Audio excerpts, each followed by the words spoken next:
fun tastes good like a cigarette should.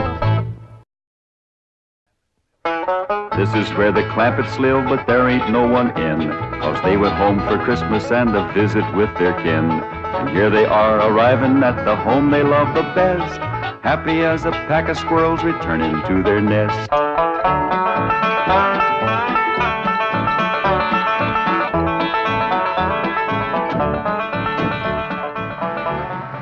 Hi, Thunder Granny, the old place ain't changed a bit. Pretty as ever. Prettier with the snow.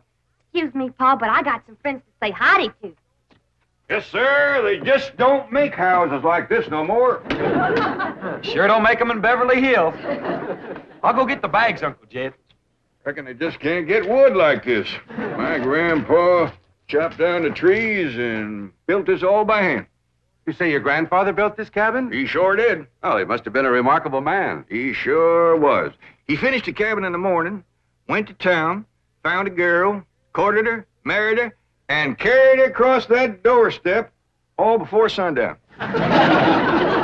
Tell me, Granny, was that 1897 or 1898? 1898. Yeah, that's right. She was 18 and Grandpa was 98.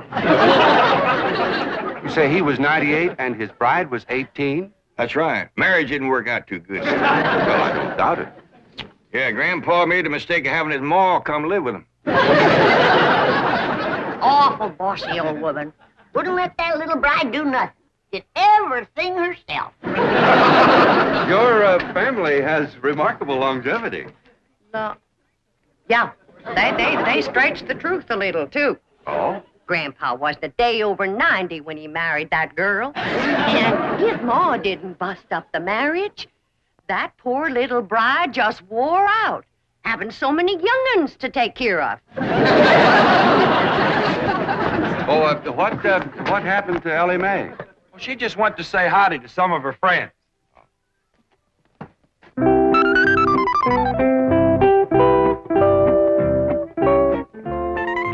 Maggie? Maggie, it's me, Ellie Mae. I come back to visit you.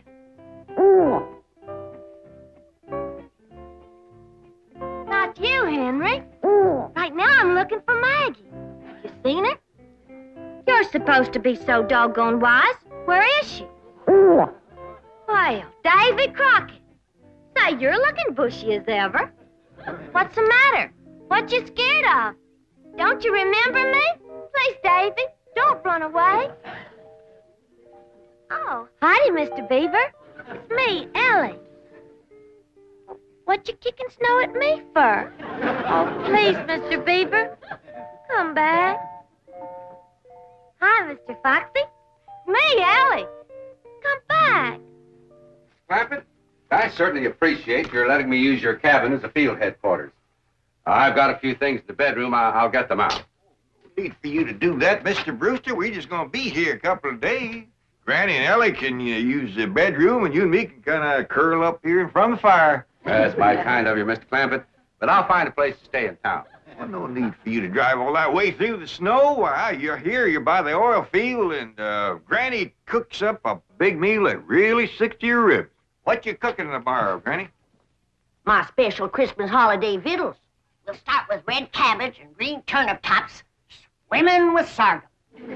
Then what I call my heavenly hash. That's grits and chitlins, possum belly, hog jowls, and catfish. All minced together and simmered in gopher gravy. With poached hawk eggs. Now there's victuals you won't forget in a hurry. I'll try. What do you say, Mr. Brewster? Roar's too hard, we'll get some pine boughs and ashes for you to sleep on. Well, I think I'll go into town. Thank you very much. Excuse me. What's the matter with you two asking him to stay here? You want me to be a widow all my life? I was going to offer him my spare room. You ain't got no spare room, Pearl. I have if Jethro stays here. If Mr. Brewster stays with you and Jethrine, won't people talk? I hope so. And Jed can insist on him marrying me. I'm going to get him. Now's my chance. Lucky hole with making a man get married unless he wants to. He wants to? Why, that man's so in love with me he can't eat. Yeah, but are you in love with him, Pearl? Oh, Jed, when I'm near him, I feel like my feet is dangling in a creek and the minnows is biting at my toes. That's what you call really being in love. Help her, Jed. Mrs. Bodine, if you'd like a ride into town, I can drop you off on my way to the hotel. Hotel? Why, you can't stay there. Oh, no, sirree. You sure can't. Why not? Why not, Jed? Why not, Pearl? Why not? There's a convention there. Yeah. Every room in that hotel is full up. They're packed in there like krauts in a jar. What kind of convention? Elks convention. That hotel is bulging with elks. Oh, well, perhaps I can find a room in a boarding house. You know anybody got a spare room, Granny? No, I don't. Do you, Jed? Well, I see now. Only spare room I know of around here is over to your house, Pearl. Why, land to mercy, I plumb forgot. Yes, my spare room. What spare room, Ma? We ain't got it. Ow! Pearl, why don't you run out and fetch some wood? I just brought some wood in. What spare room, Ma? We ain't got no spare. Ow! You just run along outside and get the kinks out of that leg. I ain't got no kinks in my leg. It's just that Ma just keeps... Ow! Son, if you're gonna play hopscotch, you go outside. House ain't for playing games. But I ain't playing games. Then go chop me some wood. I just chopped some wood. Chop her some green wood. She wants to smoke a possum. Now get her. I just chopped some wood and I put it right there. I just put it right over there in the corner. Now, you come to my house, Mr. Brewster. The spare room is yours. Well, all right. If it's not... Why should I sleep here on the floor? I got a room... Ow!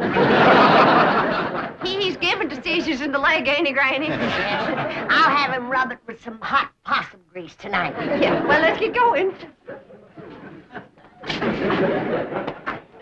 Aunt Pearl, would you do me a big favor? Well, of course, Annie Mae. What is it?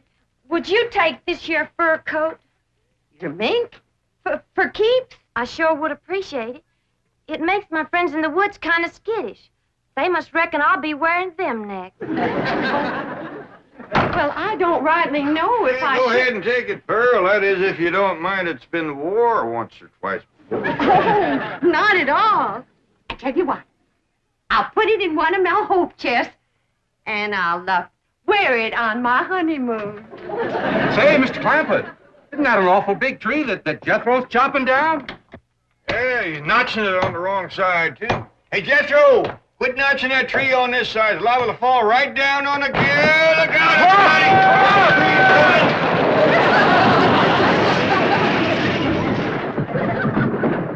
everybody! It missed us. Praise the Lord. Well, the tree missed. We can get up now. Well, he might be chopping another one. Let's wait and see.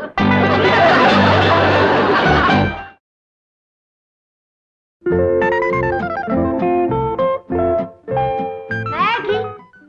Me, Ellie.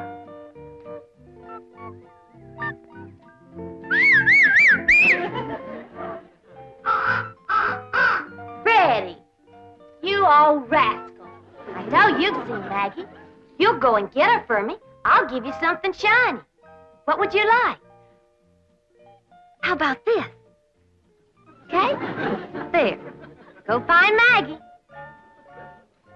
Smelly. Hi there, Smelly. It's me, Ellie. It's a good thing you didn't see me in that mink coat. You might have gotten riled at me. It's one friend I don't want riled. It's you. Maggie, I knew Freddie would find you. Maggie, I'm so happy to see you. I told you I'd come and visit you, and here I am. Ellie? Ellie Mae, where are you? Over here, Paul. Now, don't you be scared of Paul. He won't hurt you none. Well, now, who's this? This here's my old friend Maggie. You remember her? Sure I do. Howdy, Maggie. Say, Ellie, we's all going over to Aunt Pearl's for supper. And after supper, we's all going over to that movie picture theater where Pearl works. Well, I'd he'd rather stay here. Well, Pearl says there's going to be a brand new picture from Hollywood called Ben-Hur. Who's in it? According to Pearl, it's got the two biggest actors there is, Francis X. Bushman and Raymond Navarro. I'd still rather stay here, Paul. we's all supposed to kind of surround Mr. Brewster and brag on Pearl's piano playing during the picture. Well, Jethro can brag extra for me. Jethro ain't gonna be there. He just sat there all night and complained about Mr. Brewster having his room. Oh, come on, Ellie. Don't you want to help Pearl get a husband? Okay, Paul. Bye, Maggie. Well, Paul, ain't you gonna kiss Maggie goodbye? I don't reckon so. Her husband might not like it. Come on, Ellie.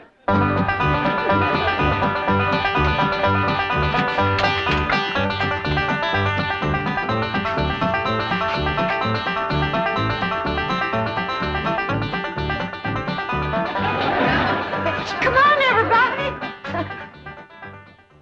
Well, doggy. Jethrine, here's a picture of your ma. Yeah, it says, in person, Pearl Bodine, Wizard of the Keyboard. That means Piany. Hey, your name is as big as Ben-Hur's. I begged the manager not to put that up, but he says it's a drawing card. My playing during the picture. During the picture, don't you have sound? Loads of it. Between the people crunching popcorn and crying and reading the titles out loud, you got plenty of sound. Now, everybody go on in and sit down. You're all on complimentary passes. Now, I gotta pop some corn and sell tickets before I come in and play the overture. Mr. Brewster, did you ever in all your born days see a woman who could do more things than my cousin Pearl? She can cook, sew, keep house, play piano, and no wonder the men around here are just beating her door down to propose. But Pearl's choicey. She's waiting for the right man.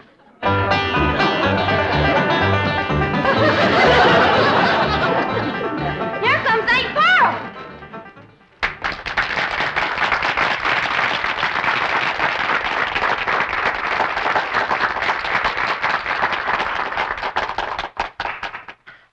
Ladies and gentlemen, before our big premiere gets underway, I know you'll want to meet the celebrities in our audience tonight. Now, sitting right here in the front row from Tulsa, Oklahoma, is the field manager of the OK Oil Company, bought by Cousin Ted Swamp, Mr. John Brewster.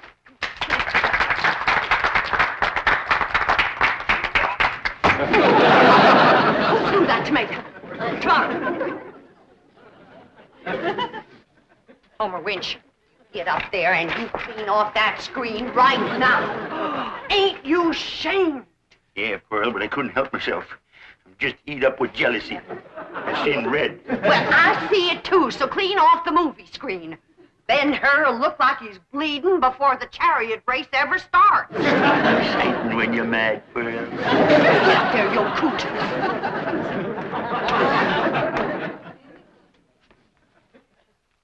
And now, folks, you're going to meet a real live millionaire and his family all the way from Beverly Hills, California. Your friends and my kinfolk, the Clampetts. Jed, Granny, Ellie Mae.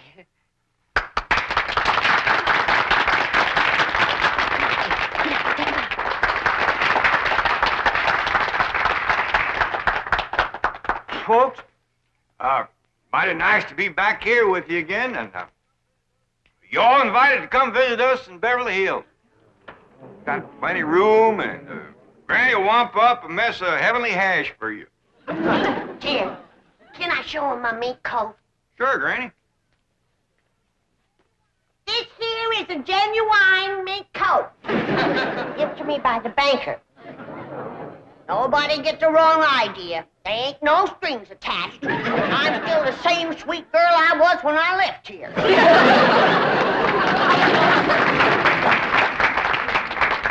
And now, folks, I got a real big surprise for you. As you know, those that can read, the picture for tonight is Ben-Hur, and I have wrote and composed a special song in honor of the chariot race, which is the most exciting part of the picture. And this here special song is going to be sung by my daughter, Jethrine. Think about Jethrine.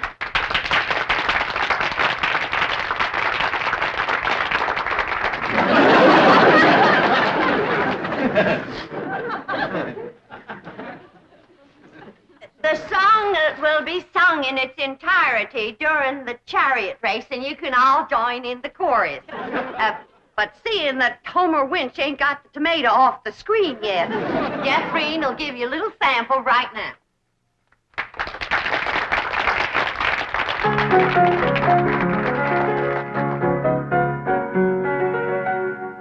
A mighty long time ago, couple of thousand years, in a town named Rome, which is far away from here, a feller named Ben-Hur lived and went to school, and that young feller was a chariot driving fool.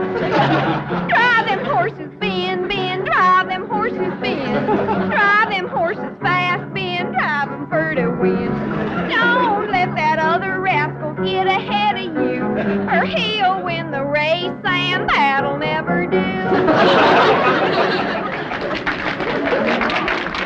That's enough for now, Jeffrey. You'll hear the song again during the chariot race, and everybody can join in the chorus. And now, during the playing of the overture, we invite your kind attention to the advertisements which will appear on the screen. I thank you. All right, Charlie!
Well, Mr. Brewster, Where's Mr. Brewster? dog to find him. I never felt him leave. That serves you right, Pearl. That's what you get for throwing yourself at a city dude. Hush up. Well, them fellas ain't nothing but a bunch of playboys. Just like bees flitting from flower to flower, grabbing up the honey. And then when your petals is drooping, they fly away. Everybody can hear you. I ain't ashamed of what I got to say. I love Pearl Bodine. Hush up, Homer. Now, quieten down, Homer. You're making Pearl blush. Be my blushing bride, Pearl. Right here before your kinfolk, your neighbors, and Ben-Hur, I'm asking you to marry me. Get up off your knees. You're making a spectacle of yourself. I caught him, Ma. Sneaking out the door, and I caught him. I was not sneaking. I simply went outside for a breath of fresh air. Put him down. You, wasn't running away, was you, Mr. Brewster? No, of course not. Everybody's invited over to my house for apple cider.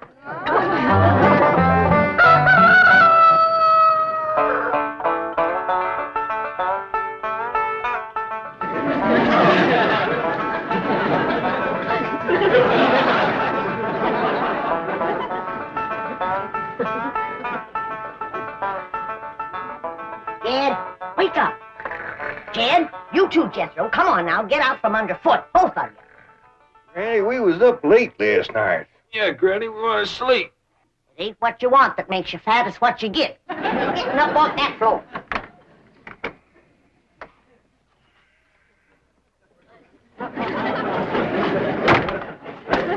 Hey! What do you want to do that for? Yeah, that's cold. Now, when I say get, you get.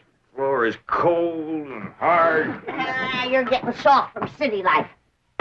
Now get dressed, and get washed, and get packed. Packed! You heard what I said. I ain't gonna spend another night in this place. Not with that wild daughter of yourn. I didn't sleep a wink. Appears to me like you're getting a mite soft from city living, too. Time was when you never minded sharing a bed with Ellie Mae. I still don't mind sharing a bed with Ellie Mae. But I draw the line when it comes to sharing with them others. What others? Well, there was an owl, and a squirrel, a crow, and a fox, a possum, and a skunk, and a porcupine. Well, I'll go in and speak to Ellie Mae. I wouldn't go in there if I were you unless you want them flannels took right off you. What are you talking about? You know where my mink coat is right now? Where? In the top of a tree, full of baby eagles. Their mama and me fought for nigh on to 10 minutes for that coat. But with them claws on her, she could get a better purchase on it. Took it right out the window. You've been at your rheumatism medicine. I ain't about to swallow no story about Uncle an Jack, Granny, a great big old eagle just snatched the hat right off my head. See what I told you? When a mama eagle wants to keep her babies warm, she'll grab anything. Somebody better help Ellie Mae hang on to her blankets, because that rascal just flew in her window. Frida, you hadn't ought to took Jethro's hat. Never mind about Jethro's hat. Ask her to bring back Granny's mink coat. Only if she wants to. Frida, you bring back Granny's mink coat. And if she's took any suitcases, see if you can get them back, too. We's packing up. Sit down. Oh, excuse me.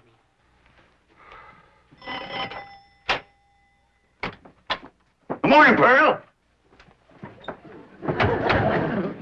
Homer Winch, I told you and I told you, don't come into my house without I invite you. I happen to be here in my official capacity as a jitney driver. You want no jitney? Well, Mr. Brewster does. Don't say nothing to Mr. Brewster, and I'll bake you 2 pies. Pearl, there's only one way you can seal my lips and stop my jitney. And that's with a smack. All right. No, I didn't say that kind.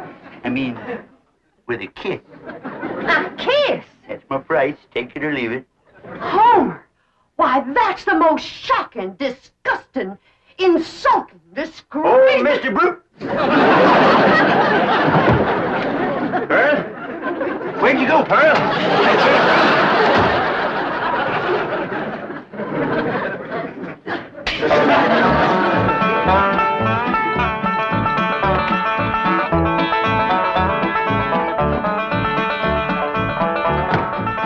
Ma's coming, and boy, is she a driver. She must have heard we was leaving.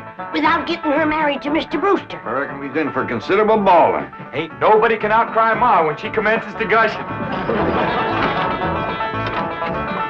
Pearl? I reckon you's heard we's going back to Beverly Hills. Oh, now, Pearl, you's bawling already. Don't worry, Pearl. You'll get a feller. Yeah, come on back to Beverly Hills with us. I can't. All right, Pearl, all right. I can't fight a woman's tears. We'll stay here until you marry Mr. Brewster. Yeah, Ma, and I'll be your best man. And you can wear that beautiful mink coat on your honeymoon. Pearl, what are you crying about now? The mink coat. What about it? I was driving down the road and a great big eagle took it right out of my lap. Don't you worry. Ellie Mae! Yeah, Pa? You shinny up that tree and tell that grabby eagle to give you back that mink coat for Pearl's honeymoon, or she ain't no friend of yours. Only if she wants to, of course.